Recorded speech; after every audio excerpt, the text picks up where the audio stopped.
नमस्कार मित्रमैत्रिणींनो, स्वामी समर्थ. सगळी संकट दूर होतील या अंगारक चतुर्थीला यापैकी एक उपाय नक्की करा. आर्थिक समस्या सोडवण्यासाठी, घरातील आर्थिक संकट दूर करण्यासाठी गणपतीला शुद्ध तूप आणि गुळ अर्पण करा. जर तूप गाईचे असेल तर ते अधिक चांगले आहे. या नैवेद्याचं गुळ गाईला खाऊ घाला. हा उपाय प्रत्येक संकष्टी चतुर्थीला आणि पुढील वर्षी अनंत चतुर्दशी पर्यंत करा. काही काळातच तुम्हाला घरात गणपतीचा आशीर्वाद दिसू लागेल. घरात शांततेसाठी, असे म्हणतात की ज्या घरात संकटे असतात तिथे माता लक्ष्मीचा वास कधीच नसतो. घरामध्ये देवी लक्ष्मीला बोलवायचे असेल तर शांती आणि आनंद राखणे खूप महत्त्वाचे आहे. यासाठी संकष्टी चतुर्थीच्या दिवशी घरात गणेश यंत्राची स्थापना करा. हे यंत्र खूप लाभदायक आहे आणि शुभ आहे. या यंत्राची प्रतिष्ठापना केल्याने घरात सुख शांती राहते आणि नकारात्मकता दूर होते. प्रगतीसाठी, जर तुम्हाला व्यवसायात प्रगती करायची असेल किंवा नोकरीमध्ये पदोन्नती हवी असेल तर संकष्टी चतुर्थीच्या दिवशी पिवळ्या रंगाची बाप्पाची मूर्ती घरी आणा. त्याची पूजा करा आणि हळदीच्या 5 गाठी अर्पण करा.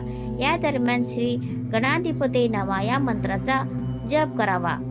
कुटुंबाला संकटातून वाचवण्यासाठी, तुमच्या कुटुंबात काही संकट आले तर त्यावर मात करण्यासाठी संकष्टी चतुर्थीच्या दिवशी हत्तीला हिरवा चारा खाऊ घाला.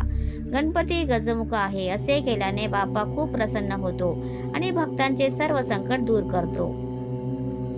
मुलांच्या भाग्योदयासाठी, मुलांच्या कल्याणासाठी या दिवशी आपल्या मुलांना सोबत घेऊन ओम गम गणपते नमः या मंत्राचा जप करा. त्यानंतर मुलांच्या हातून बाप्पाला दुर्वा आणि लाडू प्रसाद म्हणून अर्पण करा आणि तो प्रसादाचा लाडू नंतर मुलांना खाऊ घाला.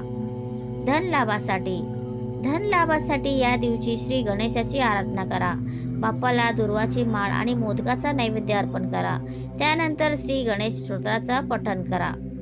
मुलांच्या आरोग्यासाठी, मुलांचे आरोग्य सतत खराब होत असेल तर या दिवशी बाप्पासमोर 4 मुखी दिवा लावा. तसेच बाप्पाला मोदक किंवा लाडवाचा नैवेद्य अर्पण करा आणि वक्रतुंडाय हुम या मंत्राचा 108 वेळा जप करा. सौभाग्य प्राप्तीसाठी, मातीच्या भांड्यात अख्खे हिरवे मूग टाकून मंदिरात दान करावे. याने सुख सौभाग्यात वृद्धी होते. उज्ज्वल भविष्याची आस असल्यास गणपती समोर कापूर जाळून ओम गम गणपते नमः या मंत्राचा 108 वेळा जप करावा.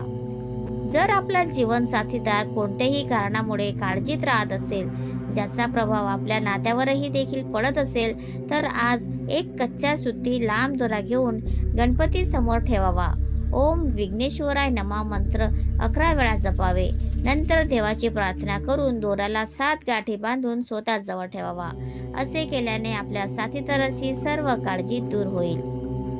व्यवसायासंबंधी समस्यांपासून मुक्ती हवी असल्यास गणपती मंदिरात जाऊन हिरवे मूग दान करावे.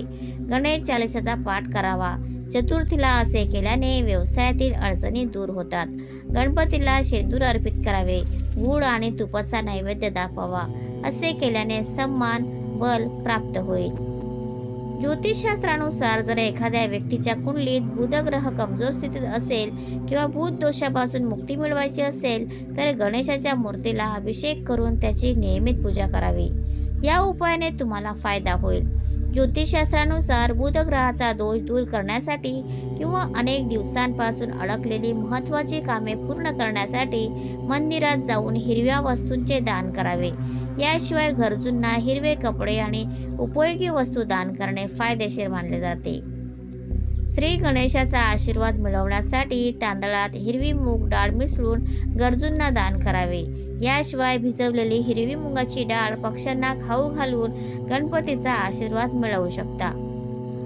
कुटुंबातील आनंद सुख समृद्धी यात वाढ व्हावी यासाठी चतुर्थीला विघ्नहर्ता श्री गणेशाला मोदकाचा नैवेद्य दाखवावा आणि ओम गम गणपते नमः मंत्राचा 108 वेळा जप करावा. असे केल्याने कुटुंबात आनंदी वातावरण राहील. सुख समृद्धीत वृद्धी होईल. संकष्टी चतुर्थी हा गणेशाला समर्पित दिवस आहे. हा दिवस कृष्ण पक्षाच्या 4थ्या दिवशी येतो. ही चतुर्थी मंगळवारी आली तर तिला अंगारकी संकष्टी चतुर्थी म्हणतात. हिंदू पंचांगानुसार यंदा ज्येष्ठ महिन्यातील कृष्ण पक्षाची ही तिथी 25 जून 2024 रोजी आहे.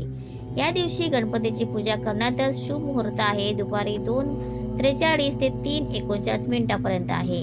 या व्यतिरिक्त 2 अजून मुहूर्त आहे. पहिला संधी प्रकाश मुहूर्त 25 जून रोजी संध्याकाळी 7:21 ते 7:42 पर्यंत आहे. यानंतर रात्री उशिरा 12:04 ते 12:44 पर्यंत मुहूर्त सुरू होईल. चंद्रोदय वेळ रात्री 10:05 अंगारक चतुर्थी पूजा विधी. अंगारकी चतुर्थीला गणपतीची पूजा करावी, सोबतच हनुमानजीचेही स्मरण करावे. असे केल्याने तुमच्या कुंडलीतून मंगळाचे अशुभ प्रभाव दूर होतात. पूजा करण्यासाठी सकाळी उठून पाण्यात काळे तीळ टाकून स्नान करावे. उपवास धरून गणेशाची पूजा करावी. पूजेसाठी लाल रंगाच्या आसनावर गणेशाची मूर्ती विराजित करावी. गणपतीला उदबत्ती, दीप, नैवेद्य, फळे आणि फुले अर्पण करावी. संध्याकाळी श्री गणेशाची पूजा करून बाप्पाला दुर्वा आणि मोदक अर्पण करावे. या दिवशी गणपतीला लाल सिंदूर लावावे. असे केल्याने मंगळ दोष संपतात अशी मान्यता आहे. तर मित्रांनो, ही माहिती तुम्हाला जर आवडली असेल तर कॉमेंटमध्ये नक्की सांगा आणि व्हिडिओला लाईक, शेअर आणि सबस्क्राईब करायला विसरू नका. धन्यवाद.